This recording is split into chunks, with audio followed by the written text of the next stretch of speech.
주영석 기자의 뉴스 속으로. 뉴스 속으로는 예방과 치료의학도 최고, 리퍼도 최고, 시니어 어르신들에게 서울메디칼그룹이 최고, 서울메디칼그룹 제공입니다. 조 바이든 대통령이 결국 차기 연준 의장으로 제롬 파월 현 의장 유임을 결정해서 이 정치적 관점을 벗어나 보다 경제적인 관점에서 선택을 한 것으로 분석이 됩니다. 이에 따라 어제 이 증시가 크게 상승하면서 긍정적인 반응을 보였는데요. 또 전기 자동차 회사 테슬라의 일론 머스크 CEO가 최근 직원들에게 보낸 이메일이 화제인데, 일할 때 안전에 대한 주의를 게을리하지 않는다면 음악을 듣고 일해도 좋다고 하면서 자신의 지시 사항에 대해서는 반드시 따를 것을 강요하는 모습을 보였습니다. 자, 주요석 기자. 안녕하십니까. 우선 조 바이든 대통령의 제롬 파월 연준 의장 유임, 이 시장은 대체적으로 환영하는 그런 모습입니다. 네, 그렇습니다. 어제 이제 발표가 나왔죠. 어제 그 뉴욕 증시 장이 시작하기 직전에 발표가 나왔는데요. 어제 다우존스 지수, S&P 500 지수, 나스닥 지수 3대 지수가 모두 상승했습니다. 물론 뭐 마지막에 장이 이제 끝날 때 나스닥 같은 경우는 이제 마이너스로 끝나긴 했습니다만, 어찌됐건 장 내내 어제 상승세를 보였고, 오늘은 뭐 이제 시작돼서 아직은 뭐 몇 시간 더 기다려야 되니까 지금 현재 상황은 뭐 혼조세를 보이고 있습니다. 어찌됐건 시장은 일단 그 제롬 파월 연준 의장의 유임에 대해서 좀 환영하는 그런 모습을 보이고 있다, 이렇게 봐도 무방할 것 같습니다. 네, 조 바이든 대통령이 제롬 파월 연준 의장을 유임하기로 결정한 이유는 뭔가요? 역시 그 경제가 좋지 않다는 거죠. 예. 최근에 인플레이션, 고공행진 때문에 경제가 굉장히 좀 흔들리고 있는 모습이고요. 특히 뭐 이 소비자들이 이제 위축되고 있고 소비가 가라앉고 있는 이런 느낌이 있고, 물론 수치상으로는 소비자 지수가 좀 상승한 것으로 나타나지만 우리가 체감하기에는 뭔가 좀 굉장히 좀 불안한 것 같은 그런 모습이죠. 그리고 앞으로의 상황이 굉장히 불투명하다는 거. 그런 점에서 지금 이런 그 상황 속에서, 경제 상황 속에서 미국의 경제사령탑이라고 할 수 있는 연준 의장을 교체하는 건 상당한 모험이 될 수 있죠. 모험이기 때문에 지금은 모험보다는 유임이라는 안전한 그런 선택을 한 것으로 보여집니다. 제롬 파월 연준 의장은 뭐 아시는 것처럼 도널드 트럼프 대통령 때 지명이 돼가지고 지금까지 계속 오고 있는데요. 뭐 도널드 트럼프 대통령 때 미중 무역 전쟁 겪었고, 그리고 트럼프 대통령은 항상 그 증시가 상승하길 바라고, 그래서 증시 상승에 위협이 될 만한 그런 정책을 하지 않기를 바랬죠. 이제 그러다 보니까 굉장히 그 압박도 많이 받았는데, 그런 것도 무난히 잘 건져냈어요. 그렇다고 해서 또 대놓고 충돌하고 이러면 그것도 경제적으로 이제 불안할 수 있는데, 제롬 파월 연준 의장은 완전히 트럼프 대통령의 말을 들어주는 것도 아니고, 그렇다고 해서 너무 또 싸우기만 하는 것도 아니고 적당히 이렇게 조절을 하면서 굉장히 그 트럼프 대통령 시절을 잘 지나갔고요. 그리고 이제 코로나19 팬데믹이 와서 경제가 또 크게 흔들렸는데, 이때도 굉장히 큰 뭐 어떤 어려움 없이 잘 지금 버텨나가고 있는 것으로 보여집니다. 그래서 제롬 파월 연준 의장이 의장으로서 지금까지 보여준 능력에 대한 신뢰도 어느 정도 작용한 것으로 이렇게 보여집니다. 그리고 지금의 이 인플레이션이 사실 뭐 제롬 파월 의장의 정책 때문이다, 뭐 실책 때문이다, 이렇게 볼 수는 없는 거니까. 그렇죠. 그래서 제롬 파월 연준 의장이 계속해서 연준 의장으로서 인플레이션에도 맞서서 미국 경제를 이끌어 나가주기를 조 바이든 대통령은 기대하고 있는 것 같습니다. 당초에 말입니다. 레이널 브레이너드 연준 이사를 차기 의장으로 지명할 것이다. 네. 이런 예상도 상당히 많이 나왔었는데, 네. 이 사람을 택하지 않은 이유가 뭘까요? 역시 그 부분은 좀 정치적인 게 상당히 강한 것 같아요. 이 레이널 브레이너드 연준 이사가 뭐 이 시간에도 제가 자세히 전해드린 기억이 나지만, 이 민주당 쪽 사람 아닙니까? 아주 그 조 바이든 행정부에서도 핵심 세력 중에 한 명으로 좀 꼽히고 있는데, 그러다 보니까 레이얼 브레이너드 연준 이사를 연준 의장으로 지명하게 되면 너무나 좀 정치성이 강해 보이죠. 아무리 아니라고 해도 그냥 사람들이 볼 때는 정치적인 그런 지명으로 보일 가능성이 높습니다. 그런 면에서 조 바이든 대통령은 최근의 그 어려움 때문에 그런 선택을 하기가 어려웠다는 그런 지금 생각을 해볼 수 있을 것 같아요. 왜냐하면 국정 지지율이 지금 40% 밑으로 내려갈 정도로 최근 여론조사마다 굉장히 지금 고전을 면치 못하고 있고, 그렇죠. 여기에 또 고유가를 비롯해서 인플레이션으로 경제 상황도 좋지 않은데, 이 상황에서 만약에 레이얼 브레이너드 이사를 지명했다면 그 순간에 연준 의장이라는 경제적인 어떤 그 수장의 위치가 정치로 바뀌는 거예요. 그 브레이너드 차기 지명자 때문에 계속 아마 정치적으로 싸움을 해야 될 것이고 그럴 텐데 그러긴 너무 힘들다는 거죠. 지금 상황이. 그래서 레이어 브레이너드 이사를 선택하지 않은 것으로 이렇게 보여집니다. 너무나 민주당 성향이 뚜렷한 인물이고 그 조 바이든 행정부의 실세로 불리는 인물이기 때문에 그런 점이 더 부담이 됐을 거고요. 만약에 레이어 브레이너드 이사를 차기 의장으로 지명했다면 그렇게 해서 브레이너드 이사가 의장으로서 뭐 인플레이션도 잡고 경제를 잘 돌아가게 만든다면야 바랄 게 없겠지만 만에 하나 잘 안 된다고 한다면 모든 그 정치적 부담 그것은 다 이제 조 바이든 대통령이 또 안아야 되는 거니까 그러기는 너무 이제 어려웠던 것으로 이렇게 보여집니다. 따라서 앞서도 말씀드렸다시피 모험을 택하기 어려웠던 사정상 지금은 가장 안전하고 무난하고 누구나 공감할 수 있는 그런 선택을 했던 것으로 이렇게 보여집니다. 네, 그리고 또 뭐 인준 절차를 비롯해서 여러 가지 현실적인 부분도 잘 감안을 했던 그런 선택이지 않을까 싶어요. 예, 맞습니다. 뭐 그렇죠. 지금 뭐 이 연준 의장 같은 경우는 대통령이 임명하는 자리가 아니잖아요. 지명하는 자리입니다. 임명이 아닙니다. 지명을 하고 그 지명받은 인사가 최종적으로 그 자리에서 이제 의장으로 확정이 되려면 연방상원의 인준을 받아야 되는 거예요. 그렇기 때문에 조 바이든 대통령 입장에서는 공화당 생각을 안 할 수가 없습니다.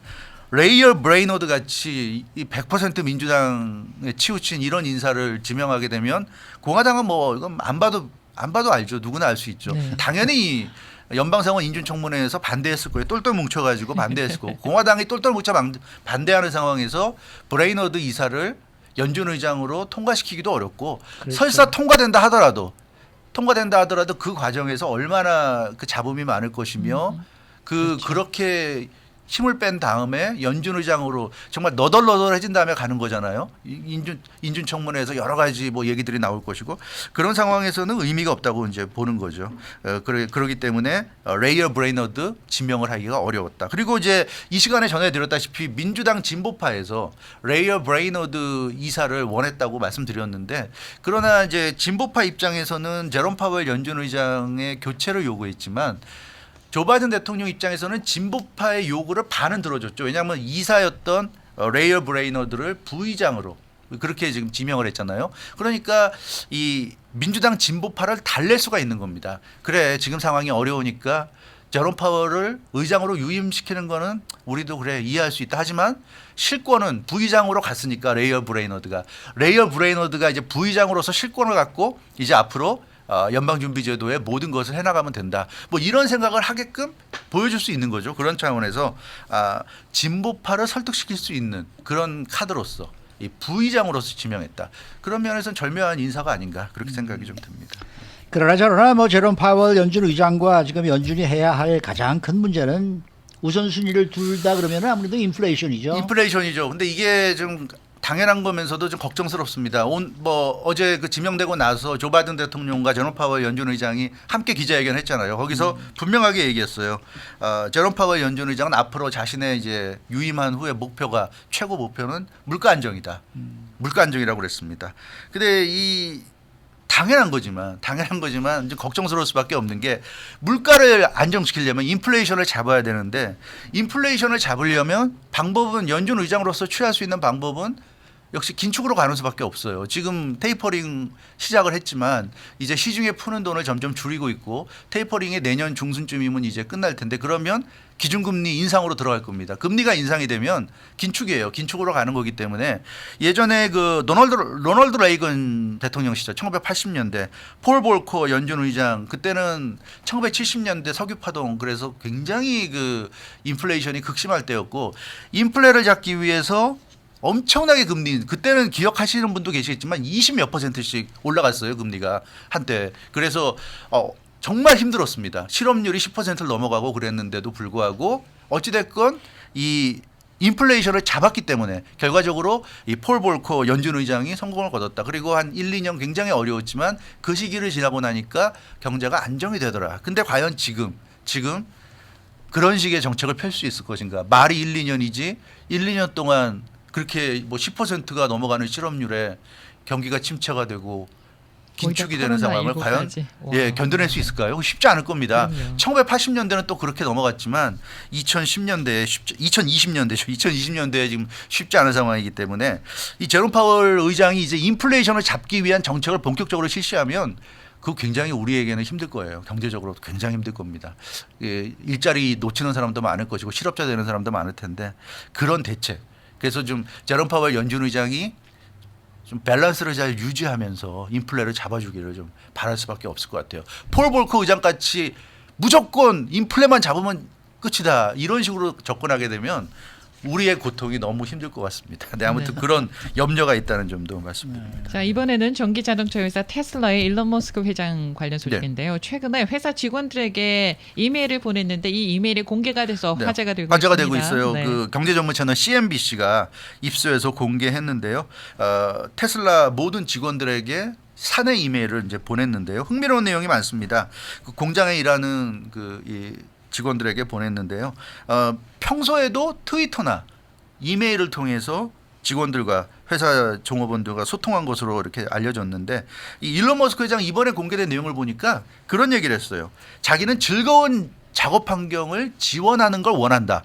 그러니까 모든 사람들이 모든 테슬라 직원들이 즐거운 환경에서 일하길 원한다. 이런 얘기를 했습니다. 그러면서 CEO인 자신의 지시사항에 대해서는 명확하게 실행해라. 자기가 하라고 하는 건 반드시 실행해라. 이런 얘기를 했어요.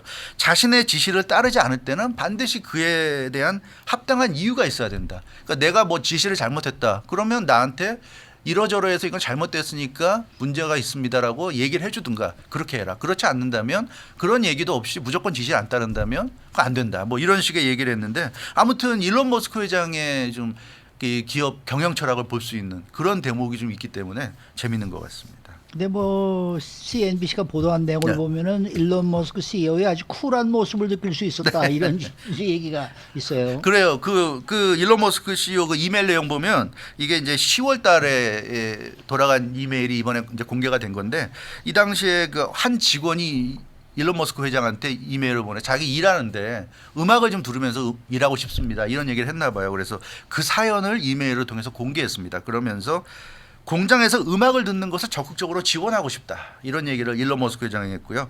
방금 한 직원이 일할 때 이어버드 사용해도 되는지 질문했다 그랬어요. 요즘 이어버드 많이 쓰잖아요. 네. 귀 모양처럼 만들어진 그 이어폰이죠. 이어버드. 그래서 근데 이게 일하는데 안전이 중요하니까 양쪽 다 이어버드를 끼고 하게 되면 음악 소리 때문에 다른 소리를 못 들을 수 그렇죠. 있으니까. 예, 그래서 한쪽 귀로 안전과 관련된 사안을 들을 수 있다면 다른 한쪽 귀로 이어버드 착용해도 좋다. 이런 식으로 얘기를 했습니다. 그리고 동료끼리 합의해서 스피커로 음악을 트는 것도 찬성한다. 이런 얘기를 해서 일론 머스크 회장이 상당히 이런 부분에 대해서는 좀 쿨한 면이 있는 것 같습니다. 네, 이 답변이 일론 머스크 CEO가 나름대로 참 생각을 좀 많이 하고 대답을 했다 이렇게 또 평가를 받고 그렇죠. 있더라고요. 왜냐하면 한쪽 귀로는 음악을 듣더라도 한쪽 귀는 열어놔라. 열어놔야죠. 왜냐하면 위험할 네. 수 있으니까 네. 어떤 위급한 상황에 닥쳤을 때 대처할 수 있어야 되니까 양쪽 귀를 다 음악을 듣는다는 건 귀를 막고 일한다는 얘기니까. 우리가 조깅할 때 뭐 네. 이어폰 끼고 네. 조깅하시는 분들 많은데요. 네. 원래는 한쪽 귀는 열어놔야 되는 그렇죠. 게 법적으로 그런 맞습니다. 거랑 같은 예. 이치입니다. 논리입니다. 그래서 한쪽 귀를 좀 열어놓으라는 얘기고요. 또 하나는 이제 그럼 스피커로 듣는 거 그것도 좋은데 네. 다만 동료끼리 합의해서 그렇죠. 그러니까 이 여기에 방점이 있죠. 사실 음악을 모든 사람이 다 좋아하는 게 아니잖아요. 음악을 일할 때 음악 소리 나오면 시끄러워서 싫어하는 사람도 많아요. 댄스 많기- 뮤직 좋아하는 사람, 뭐 재즈 음악 좋아하는 사람, 그러니까 클래식 왜? 좋아하는 사람 그렇죠. 나뉘어지죠. 또. 음악의 취향도 나눠지지만 그렇죠. 음악을 듣기 싫은 사람도 많아요. 그렇죠. 조용한 속에서 네. 일하고 싶은 사람이 있고 특히 막 시끄럽게 스피커 통해서 꽝꽝 울리면 귀가 아프니까 네. 좀 조용하게 일하고 싶다. 그래서 취향이 저는 천차만별이니까 그런 부분에서 합의가 이루어질 수 있다고 한다면 스피커 통해서 해도 좋다. 그렇지만 그 사람들을 존중해라. 다른 사람들을 이제 그런 것이 달려 있는 것 같아요. 그래서 이 일론 머스크 회장 보면 굉장히 좀 이 세계 제1의 부자에 비해서는 좀 뭔가 좀 생각 없이 이렇게 트위터도 하고 이러는 것 같은데 이런 걸 보면 나름대로 생각을 많이 하는구나 하는 걸 좀 느낄 수 있는 것 같아요. 네. 뭐 그건 그런데 또 그 다음 날 발송한 메일에서는 좀 더 확실한 메시지를 언급했다는데요. 네, 그 바로 다음 날에 또 한 이메일에서는 자신의 지시사항에 대해서 확실하게 메시지를 했습니다. 첫 번째는 자신의 그 회사에서 일하는 매니저에게 허용되는 자신의 지시와 관련돼서 허용되는 건 세 가지밖에 없다 이런 얘기를 했는데 첫째는 내가 내린 지시가 틀렸다면 어느 부분이 잘못됐는지 이메일을 보내서 나한테 알려라 이런 얘기고요. 내 지시가 애매하다면 추가 설명을 요청해라. 그럼 내가 추가 설명해 주겠다. 그 세 번째는 지시를 반드시 실행해라 이겁니다. 그러니까 자기 지시가 틀렸으면 당연히 알려주고 그럼 자기가 고치겠다는 얘기고 또 자기 지시가 애매해서 뭔지 잘 모르겠다 그러면 알려주면 자기가 좀 더 클리어하게 얘기해 주겠다는 거고 이런 이유 없이 지시를 안 따르면 그건 문제 삼겠다는 얘기예요. 그렇겠네요. 예, 그러니까 확실한 이유 없이 내가 이렇게 하라고 시켰으면 시킨 대로 해야지 안 하면 그 문제 삼겠다.